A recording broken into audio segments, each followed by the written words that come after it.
starting with how business and IT interact around requirements. So first of all, here's the first bit of earth-shattering news. The business does not actually give us requirements. Okay? Why not? For the first part is business people are usually much better at coming up with workarounds. There's something that I want to do, something I'm trying to achieve. The software won't let me do it. They already problem solve in their head. They say, all right, well, if you give me another column and I can put this data in here and then I can sort by that column, then, and they're in essence doing design in their heads to figure out what is the best way or the way that they think that their problem can be solved. They present that to us as a requirement. They have no business doing design, I'm sorry. All right?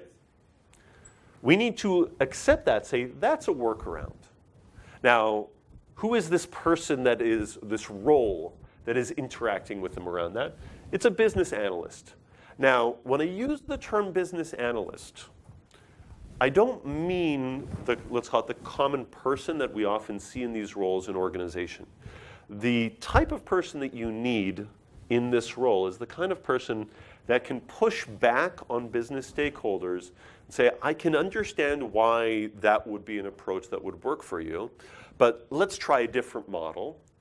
And the business person would not say, shut up and build what I told you to do. This person needs to have sufficient presence, history, gravitas, whatever you want to call it, sufficient political connections in the organization to be able to push back and say, not quite like that, not quite yet, let's have a conversation. The problem is, in most organizations, BAs are stenographers. They're, yes, okay, got it. All right, I'll tell the team. We don't need somebody to write down and pass along. This is an actual profession. One of their tools is rapid prototyping.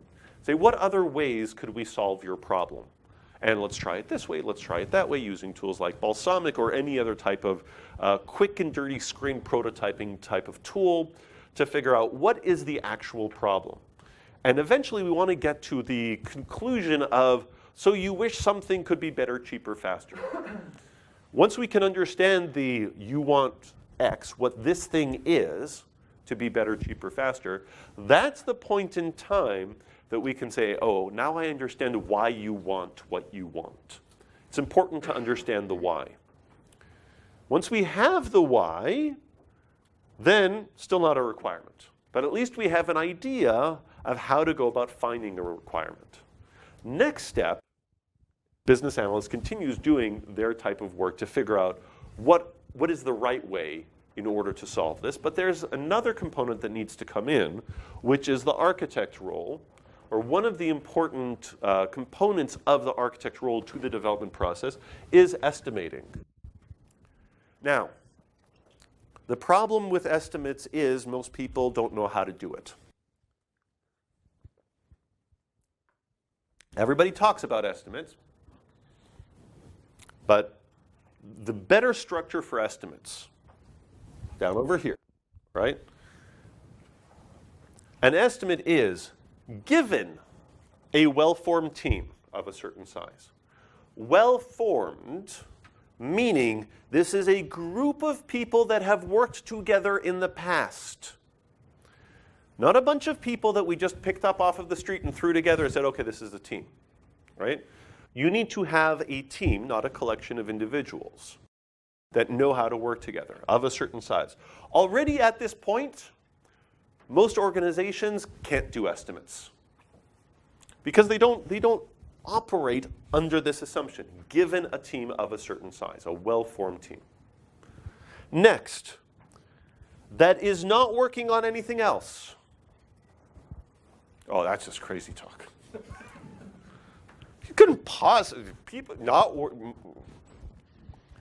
Otherwise, the estimate is meaningless, right?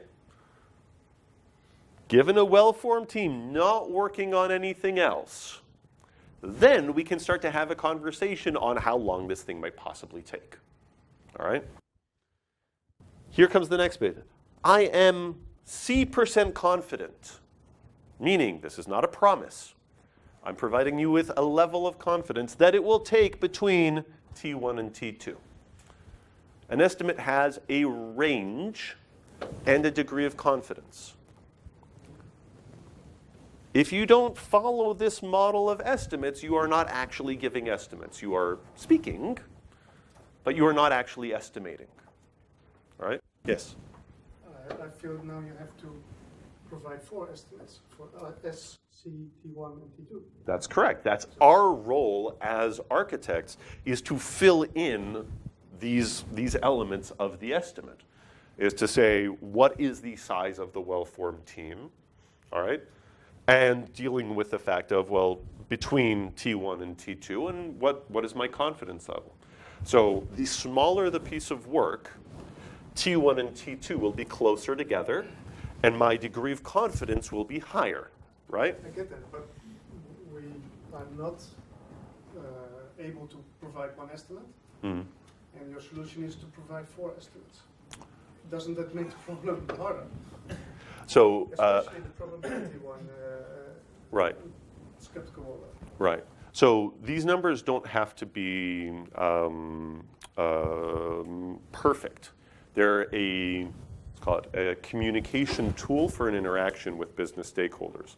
So for example, we provide an estimate where, again, we're looking for something to say, the business comes and says, well, how long would it take to do X, right? That's what we got from over here. This X thing should be better, cheaper, faster, all right? And then we look at that and we say, all right, given a well-formed team, and again, this is based on a sort of a gut experience. The difference is that if someone says, can you do it by the end of the year? There's, the developer interprets that to mean, can I prove that it can't be done? Or is it possible to disprove that it can't be done by the end of the year? And unfortunately, I look at that and say, well, no, there actually is a non-zero probability that this might be done by the end of the year. So we say, yes, it's possible for it to be done by the end of the year. The business person hears that and says, oh, so you just promised to get it done by the end of the year. That is the problem. That is what we're trying to solve. So if the business person comes to me and says, so can it be done by the end of the year? I can say, I am 5% confident that given a well-formed team not working on anything else, that it will be done by the end of the year. Or between, let's say, middle December, middle January, all right? Now the business might say, 5%? You're saying it's almost impossible that it'll be done. Yeah, I'm 95% sure it won't be done by the end of the year. That's a better form of communication, all right? The issue here is not that if we can't do 1 estimate now, let's do 4 estimates, but rather it's a tool for us to communicate and document the likelihood of a given outcome to allow business stakeholders to make better decisions. Now, sometimes they may give us feedback and say, well, that's too broad. If we come to them and say, well, I'm 90% confident that it's going to take between 1 year and 3 years, they're going to say, well, great, but that's not a useful estimate for me.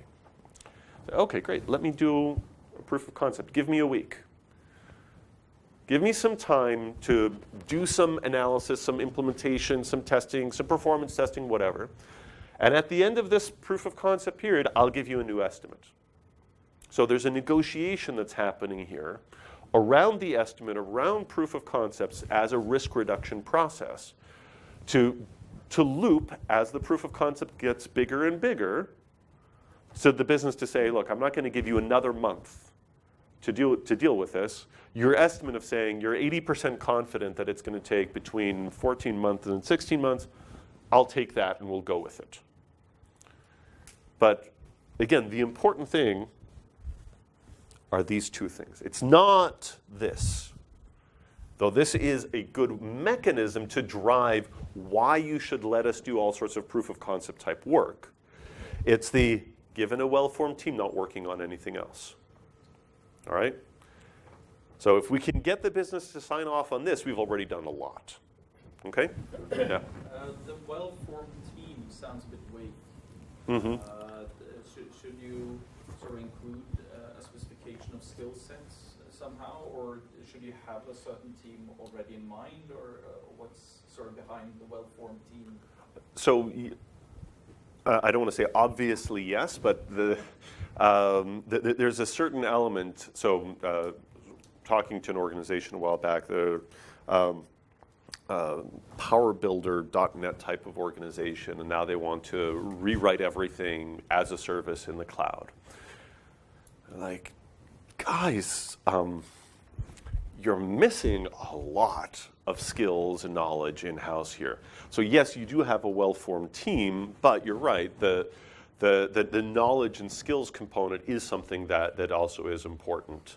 And I said, look, you're going to need to hire a whole bunch of people, and there's going to be just sort of an upskilling period as your well-formed teams get to a position that they could possibly build something like this. But you're still going to need to hire a whole bunch of people that have done this before. So size seems like, size was sort of the only factor. Right. Here and Right. So the well-formed team and a team that has suitable knowledge and skills for the thing that we're dealing with, absolutely. Now, after going through all that, and again, you can elaborate on this more. I just want to get your head into the right space in terms of how IT and business should be communicating with each other. At the point in time when the business accepts an estimate, now you have a requirement. That doesn't mean that the requirement is fleshed out completely.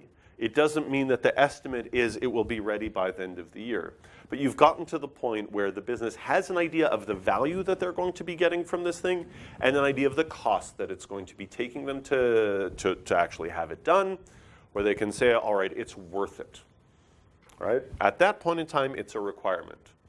Just one last piece.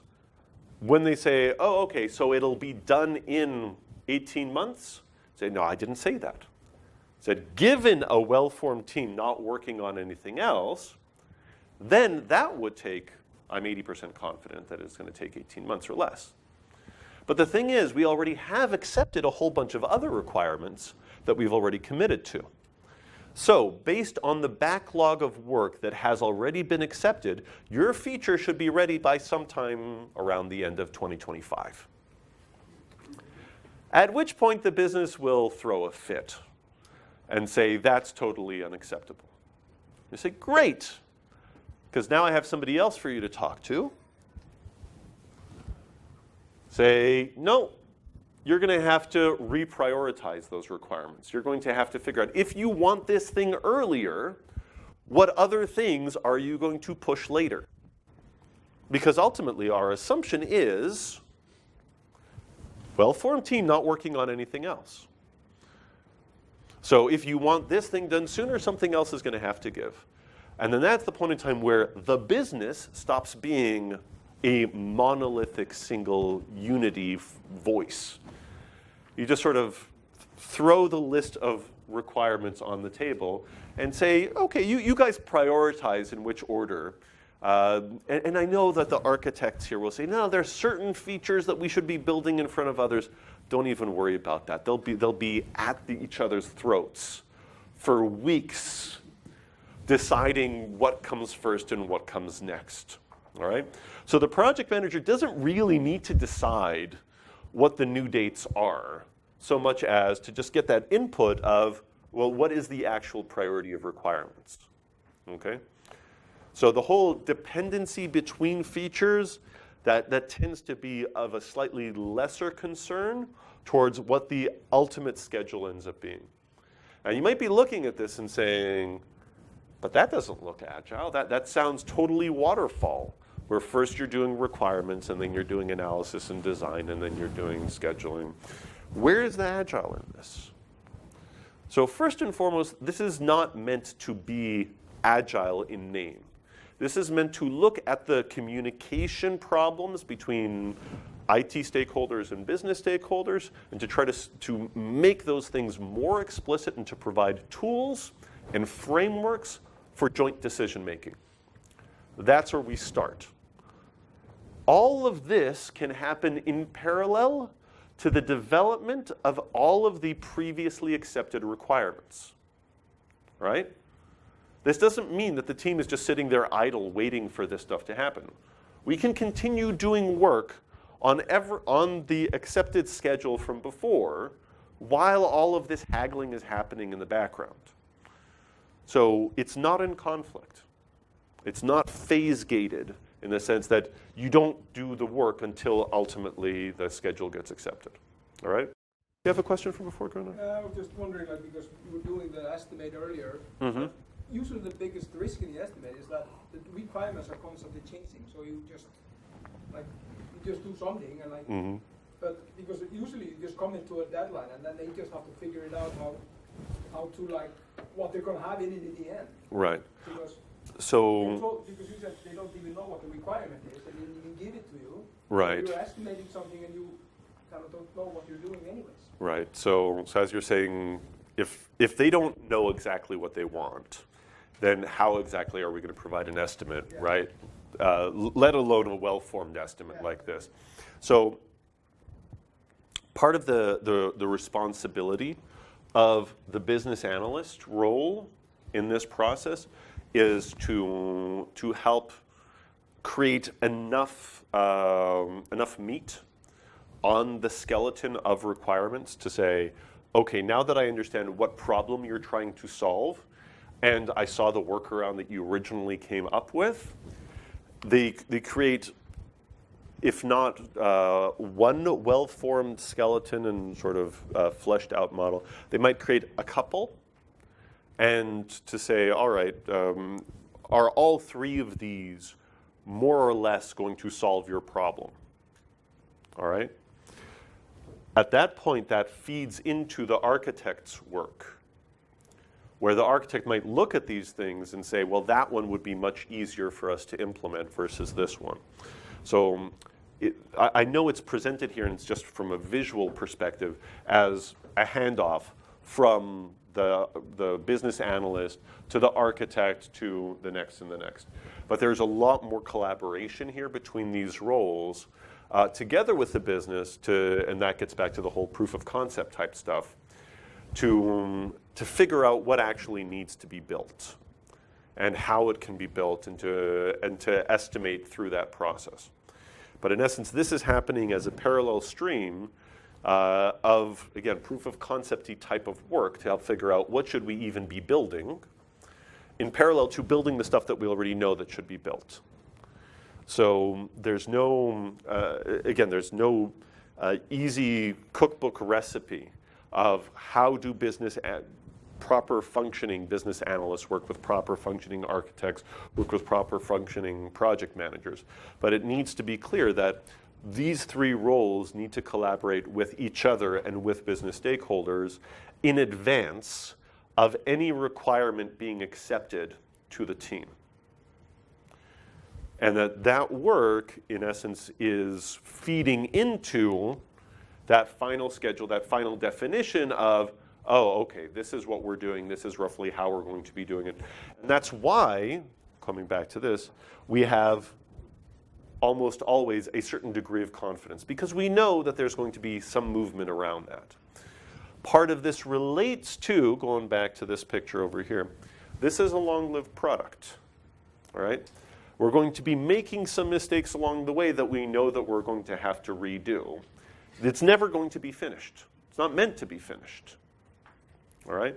So there's a certain element of recognizing the messiness of the process and trying to look at communicating that messiness more clearly with percentage confidence, and to more clearly articulate, okay, these are things that should be done in advance of something making its way into the heart of the product. Does that kind of help? All right. You had a question or comment from before? Good? Yes? So I think what you're saying is that this level of requirement, it's a very macro thing. You're not talking about, very detailed requirements, detailed specs.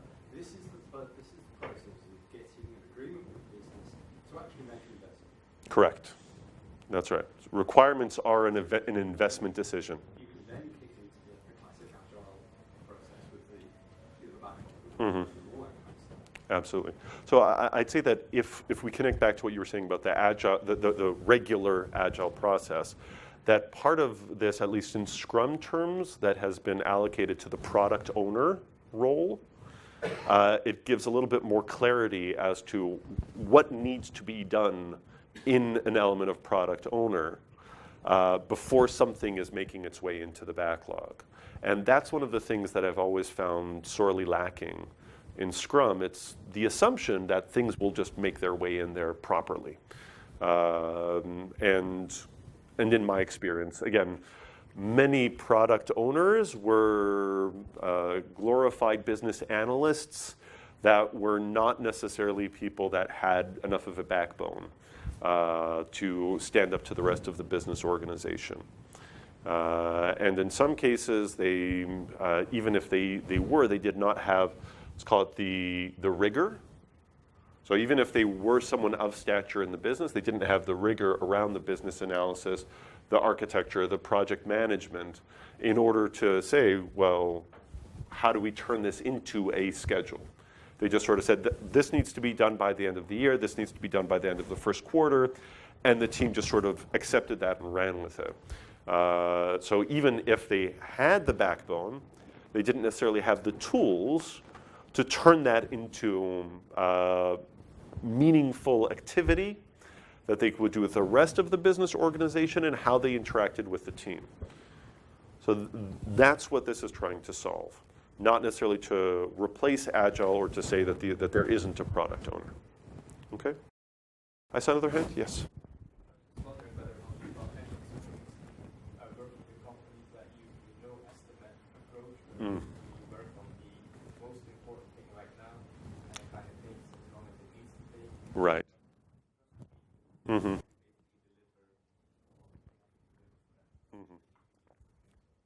So do I have any experience on organizations working on a no estimate model? We're kind of trying to do that in my organization. However, the important thing about any type of no methodology is not what it's saying no to, it's what it's saying yes to in its place. All right? So whether that's no SQL or no estimates or no managers or whatever it is, it's you don't just take something out. You need to look at why that thing existed to begin with and find additional tools, processes, frameworks, whatever, to do that in its stead. Can it work? Yes. In practice, there is still, let's call it relative sizing. So there's a certain element of saying, this is going to take much longer than that. Regardless of a detailed estimate, there still is an element of saying, well, what is the value of a thing versus what is the cost of a thing that needs to make its way into the investment decision of what are we going to work on. Another important element is this thing needs to be preserved. In other words, not doing that sort of multitasking the team to death. Regardless of no estimates or yes estimates, people that are working on a bunch of stuff in parallel that are at the same time as they're building new features, they're having to support the old thing, and that is hard. How do you create an organization that can navigate that effectively? So by saying, well, people already have to do that, therefore estimates can't be enforced in the sense of the team is working on other things, then what's left is, as you were describing in the no estimate movement, is you trust people to do what needs to be done. The problem with that is scope creep. Is what needs to be done this big, or that big? And it's very easy to fall into the trap of just one more thing. So I'd say that the most important thing that we've discovered internally is just how rigorous we need to be around scoping of the thing. And to say, deliver the smallest thing possible before doing anything else. And then the next incremental unit needs to be examined independently of that. So again, I'd be concerned about that the organizations that are saying, we're after doing Agile, now we're doing no estimates, that what works well, you take a small group of highly skilled people working in a domain that they understand well, in a business domain that is already largely successful for any number of reasons. It's kind of like Facebook tripped over social networking and got it right.